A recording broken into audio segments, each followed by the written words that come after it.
네, 개장 전 글로벌과 국내 이슈를 통해 시장 전략 체크해보는 시간입니다. 유한타증권 유동원 본부장, LNS홀딩스 김선영 대표 나오셨습니다. 안녕하세요. 네, 먼저 글로벌 이슈부터 화면을 통해 바로 만나보도록 하겠습니다. 첫 번째 뉴스입니다. 미국의 1월 소비자 물가지수가 전년 대비 예상치 7.3%를 웃돈 7.5%로 급등하면서 40년 만에 최고치를 기록했습니다. 3월 금리 인상 50bp 가능성이 높아지면서 미국 시장 1에서 2% 하방 변동성 확대했습니다. CPI가 발표된 이후 미 국채금리 10년물 결국 2%를 돌파했고 통화정책에 민감한 2년물 금리가 더 큰 폭의 급등이 나왔습니다. 뉴욕이 공공장소에서의 마스크 의무화를 해제하고 유럽은 자가격리 규정 폐지와 백신 패스 해제, 스웨덴은 대규모 검사를 중단하는 등 코로나 방역 규제 해제에 속도를 내고 있습니다. 시장은 흔들렸지만 호실적을 발표한 디즈니는 선방을 해줬고 키옥시와 웨스턴 디지털 공장 가동 중지에 반사의 기대감이 나온 마이크론 테크놀로지가 3% 상승 마감했습니다. 우리 삼성전자, SK하이닉스에도 긍정적 영향이 있을지 지켜보시죠. 네, 첫 번째 글로벌 이슈, 미국의 CPI 지금 확인을 해봐야 되겠죠. 네. 어떻게 보셨어요? 네. 역시나 높은 숫자가 나왔습니다. 근데 이제 이게 기저효과 부분이 있어서 높게 나올 거라고는 예상을 했었지만 이런 부분이 좀 시장에 어떤 큰 악영향을 미치고 있고요.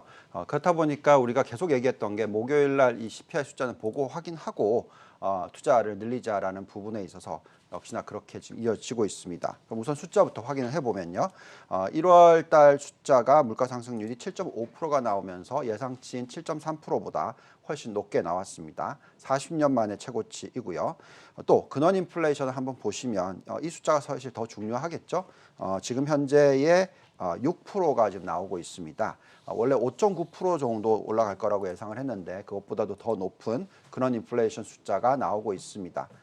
넘겨주시면 좋겠는데. 네. 자, 이 수치가 나오면서 미 연준의 그 금리 인상이 오는 3월 16일에 0.25%가 아닌 0.5%일 것이라고 예상하는 전망이 굉장히 크게 높아졌는데요. 지금 이제는 92.8%라고 얘기를 네. 하고 있어요.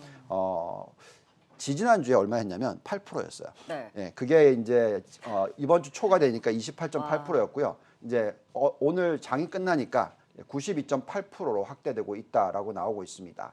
자, 네. 또한 연말 금리까지로 봤었을 때 어느 정도까지 올라갈 것이냐 예측하고 있는 부분이 1.25%까지 올릴 확률이 92.8%로 높아졌습니다. 그다음에 1.5% 이상 될 거라는 것이 지금 93.6%를 나타내고 있습니다. 차트 보여주십시오. 네, 한 장 더 넘겨주실까요? 한 장 더 넘겨주시면 되겠습니다. 네. 네, 여기 나와 있듯이 지금 1.75% 이상 될 것이 73.1%로 됐고요. 2% 이상 될 것이 38.1%가 되어 있습니다. 자, 그렇다 보니까 지금 현재 전체적으로 이런 부분들이 시장에 좀 악영향을 미치고 있다라고 말씀을 드리겠습니다. 또 10년 국채 금리를 보고 있으면 2.05%까지 상승을 했고요. 또 2년 국채금리 또한 1.6378%까지도 상승을 했어요. 자, 그렇다 보니까 이런 부분들이 시장에 악영향을 미치고 있다라고 말씀을 드리겠습니다. 우리가 예상하고 있는 게 이 장단기 금리 차의 이 수준이 낮아지면 네. 시장에 악영향을 미칠 거다고 예상을 했는데 그 부분이 0%까지는 괜찮다라고 예상을 하고 있어요. 자, 그렇게 좀 생각을 해주시고 지금 현재의 시장은 이런 금리 부분에 있어서의 영향을 받다 보니까 변동성 장세가 이어질 수 있다라고 말씀을 드립니다. 그렇다고 해서 시장이 끝났다 이렇게 보아지지는 않고요. 2% 이상 올릴 때까지는 시장은 계속 상승할 수 있다라고 예측을 하고 있고 어떻게 보면 3%까지도 시장은 상승할 수 있다라고 예측을 하고 있습니다. 이런 부분을 펀더멘탈까지 포함을 해서 보는 부분이라서 지금 현재 시점에서 또 다시 한번 했던 기회가 만들어지는 것이니까 이렇게 하락장이 나왔을 때 저가 분할 매수 전략은 여전히 유효하다고 말씀을 드리겠습니다. 그러면 지난번의 저점을 다시 한번 또 볼 수도 있나요? 그거는 아닐 것 같아요. 왜냐하면 저희가 보고 있기에 나스닥으로 말씀을 드리는 겁니다. S&P는 저점을 볼 수 있거나 아니면 비슷한 숫자까지 내려올 수도 있겠으나 그 이유는 19.2% 정도 하락을 했다는 것은 중간 조정은 거의 마무리가 됐다고 보여지고요. 지금 저희가 돌려보는 잔존가치 모델상의 최악의 시나리오를 반영하더라도 1394 죄송합니다. 13,094죠. 네. 그게 이제 나스닥의 저점이었는데 네. 그 수준보다는 높은 숫자가 나오기 때문에 지금 현재 시점에서는 저점은 더 돌파를 하기보다는 어느 정도 안정을 찾을 거다 생각하고 있습니다. 계속해서 지금 변동성에 대해서는 말씀을 해주셨고 이 변동성을 이용한 전략을 꾸준히 가져가야 된다라고 말씀을 주셨어요. 그래도 지금 계속해서 코로나에 대한 방역 규제가 조금씩 해제가 되고 있지 않습니까? 뉴욕도 그렇지만 유럽은 굉장히 그 속도가 빠른데 이런 부분이 그래도 좀 긍정적인 영향을 줄 수 있을까요? 자, 우리가 지금 고용 증가가 일어나는 부분에 있어서 좀 걱정을 했었는데 전혀 그런 문제는 없다라고 판단이 들고요. 결국 가계 펀디멘탈이 중요합니다. 지금 뭐 뉴욕의 마스크 의무는 해제가 됐고요. 또 유럽 확진자는 자가격리 검사도 하지 않는다라고 예상을 하고 있습니다. 따라서 미국 고용 시장과 유럽도 완전 고용 쪽으로 갈 거다라고 예측을 하고 있고요. 그래서 좀 실업 청구권자 수를 한번 보시면은 29만 명까지 올라갔던 숫자가 지금 많이 떨어져서 22만 3천 명까지. 그리고 코로나19가 터지기 전에 평균치가 얼마였냐면 21만에서 22만 사이니까 네. 이제 또다시 그 정도로 내려왔습니다. 또 중요한 것은 4주 평균 숫자인데요. 자, 이 숫자가 크게 올라가는 모습을 보여줬었기 때문에 좀 걱정스러웠었는데 오미크론 뉴스 때문에 근데 또 다시 내려오기 시작했습니다. 그래서 고점을 찍은 숫자가 25만이었고요. 지금 다시 내려오는데 이제 25만 밑으로 떨어질 확률이 높아지고 있다라고 말씀을 드리겠습니다.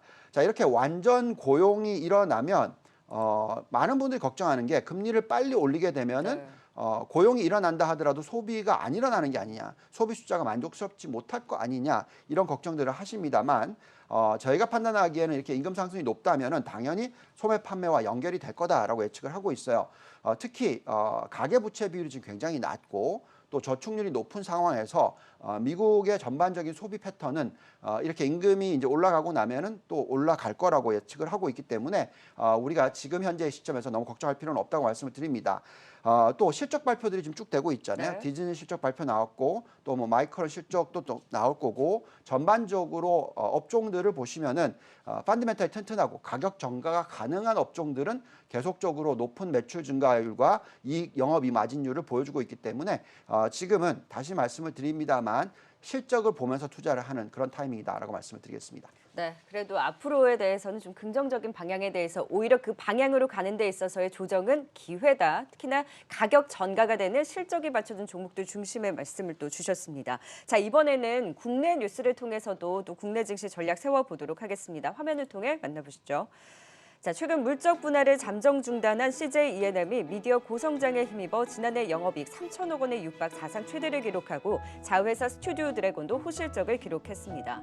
에코프로비엠이 4분기 영업이익 286억 원으로 전년 대비 99% 급증했으나 시장 기대치에는 밑돌았습니다. 조금 전 카카오도 실적을 발표했는데 시장 기대치에 밑돈 실적을 발표했죠. 오늘 그 영향 지켜봐야 되겠고요. GS가 휴질 인수를 마무리합니다. 기존 예정한 투자금 대비 1억 달러 더 늘린 2억 5천만 달러를 투자해 휴젤의 최대 주주에 오릅니다. 마지막 뉴스입니다. 자율주행 부품사 퓨런티어가 기관 수요 예측에서 흥행하며 공모가 희망밴드 상단을 초과한 15,000원으로 확정했습니다. 네, 국내에서도 실적이 계속해서 나오고 있습니다. CJ E&M과 스튜디오 드래곤 실적이 잘 나왔는데 CJ E&M은 물적 분할에 대한 이슈를 또 잠정 중단한다는 이슈가 그 전에 또 있었죠. 어떻게 보셨나요? 네, 뭐 말씀하신 대로 CJ E&M이 최근에 그 컨텐츠 제작 부분을 물적 분할하려고 했었던 계획을 잠정 중단하기로 결정을 했습니다. 최근에 제가 계속 다뤄드린 LG 에너지 솔루션 그리고 포스코에 대한 물적 분할 이후에 개인 투자자들의 반발 그리고 금융 당국과 대선의 움직임을 살피려는 의도로 좀 확인되고 있고요. 이에 따라서 작년 11월 19일에 공시한 물적 분할을 통한 신설법인 설립 추진 계획이 중단됐습니다. 이에 따라서 수요일에 CJ E&M의 주가는 장중 9.52%까지 급등을 했고요. CJ E&M의 경우에 지난 2016년에 드라마 제작 부분을 분할해서 드라마 제작사인 스튜디오 드래곤을 설립한 다음에 코스닥 시총 7위까지 올리는 기염을 토하면서 굉장히 재미를 봤었습니다. 그런데 또 컨텐츠 제작 부분을 물적 분할하려고 하니까 소액주주들이 가만히 계실 리가 없겠죠, 당연히. 그래서 올해 일단 3월에 예정된 대통령 선거에서도 양당 후보분들도 모두 지금 물적 분할에 대한 방안을 공약으로 이제 공개를 하면서 지금 좀 이 부분에 대해서 좀 자제를 시키고 있는 그런 분위기인 것 같습니다. 일단 후보별로 살펴보면은 성함을 가나다 순으로 좀 보면요. 윤석열 국민의힘 후보 같은 경우는 물적 분할로 신설된 자회사 상장할 때 모회사 주주들에게 주식의 매수 권한을 주겠다라고 공약을 내셨고요. 이재명 더불어민주당 후보께서는 물적 분할하는 모기업 주주들에게 자회사 상장 시 공모주 우선권을 주는 방안 등을 각각 공약으로 내세웠습니다. 일단 어쨌든 개인 투자자들이 그렇게 요구를 할 때는 별로 이제 신경을 안 쓰더니 정치권에서 관심을 가져주니까 바로 이런 공약들이 좀 나와주는데요. 어쨌든 개인 투자자들을 위해서는 굉장히 좋은 현상이다라고 좀 말씀드리고 싶습니다. 일단 우리 개인 투자자들이 현재 이 코리아 디스카운트 상황에 엄청나게 지금 스트레스를 받고 있는 그런 상황이에요. 대외적인 부분도 최근에 단기적으로 좀 도와주지 않고 있는 부분이고요. 오히려 이런 상황을 우리 기업들이 주체가 돼서 지금 계속 만들고 있으니까 참 안타까웠는데 앞으로도 이렇게 이제 직접적으로 우리 개인 투자자들에게 좋은 영향을 주는 정책을 좀 마련해 주시기를 좀 바라고 있고요. 기왕이면은 뭐 공매도 제도에 대한 개선 부분도 좀 해주시면 좋을 것 같고 그리고 비양심적인 물적 분할 그리고 MSCI 선진국 지수 편입 같은 경우도 그 장단을 잘 따져서 좀 해주셨으면 좋겠다는 그런 바람을 가지고 있습니다. 그래서 CJ ENM의 앞으로의 주가 흐름은 어떻게 보세요? CJ ENM 같은 경우는 일단 물적 분할이 중단됐고 그리고 주가가 그저께 한번 올랐었고요. 어제 좀 밀리긴 했었지만 일단 이런 부분이 어쨌든 핵심 부서가 남아 있는다는 부분이 그래도 성장성이 좀 다시 추가될 수 있는 부분이죠. 이에 따라서 주가는 안정적일 것으로 볼 수 있고요. 다시 한번 투자를 하고 싶으신 분들은 관심 라인에 넣으시고 좀 공부를 해보셔도 좋을 것 같습니다. 네, 물적 분할 이슈가 있었던 CJ는 일단 잠정 중단된 부분도 긍정적이고 실적도 잘 나왔으니 앞으로의 흐름 좀 긍정적으로 지켜보도록 하겠습니다. 자, GS가 휴젤의 인수를 마무리했다고 하는데 지금 투자금을 더 썼어요. 네, 맞아요. 많이 늘었고요. GS가 이제 국내 보툴리눔 톡신 업체인 휴젤을 인수를 마무리를 했습니다. 이에 따라서 GS는 미래 먹거리로 선정했었던 바이오 산업에 드디어 첫 발을 내딛었고요. 전일 금감원 전정시 다트를 확인해 보니까 GS가 특수목적 법인인 다이원 지분을 62.5% 약 3천억 원에 취득한다는 공시를 내보냈습니다. 이는 작년 8월 달 계약 체결 이후에 6개월 만에 지금 나온 이슈인데요. GS 같은 경우는 2억 5천만 달러 인수대금을 25일 그리고 올해 4월 그리고 내년에 걸쳐서 한 3번에 걸쳐서 나눠서 지급할 예정이고요. 일단 이 다이원이란 법인은 이제 좀 살펴보니까 GS와 IMM 인베스트가 휴젤 지분을 취득하기 위해서 설립한 법인입니다. 일단 다이원 같은 경우는 휴젤 지분을 위해서 인수하기 위한 법인이 아프로디테 홀딩스라는 게 있더라고요. 그래서 여기 지분을 42.105% 취득할 예정이고 이 계약 같은 경우는 앞에서 앵커님 말씀하신 대로 원래는 이제 1억 5천만 달러를 투입하기로 했었는데 인수 지분과 그리고 금액을 좀 조정해가지고 2억 5천만 달러를 투입하기로 결정을 했습니다. 그래서 최종 계약을 체결했고요.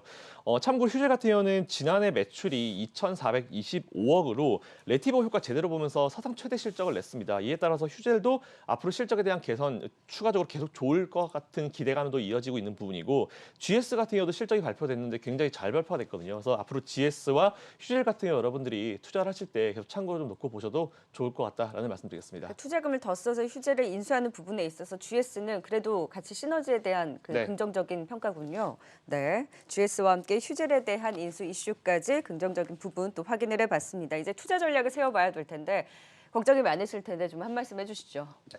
자, 매번 느끼시겠지만 마음을 급하게 먹으면 좀 어려워집니다.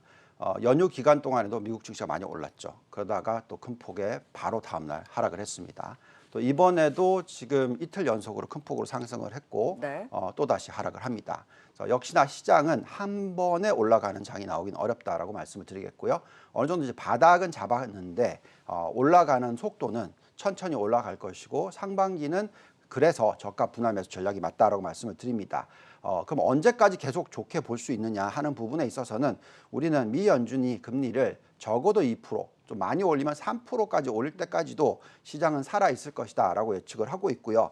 또한 장단기 금리 차가 지금 많이 축소가 됐는데 0.4에서 0.5 사이까지 떨어졌습니다. 자, 이 숫자가 0%로 내려왔었을 때 그때가 되면 어떤 대세 하락장이 시작될 수도 있는 가능성이 있으니까 지금은 아직까지 시간적 여유도 있고 아직까지 금리를 올리는 속도도 지켜봐야 될 것 같습니다.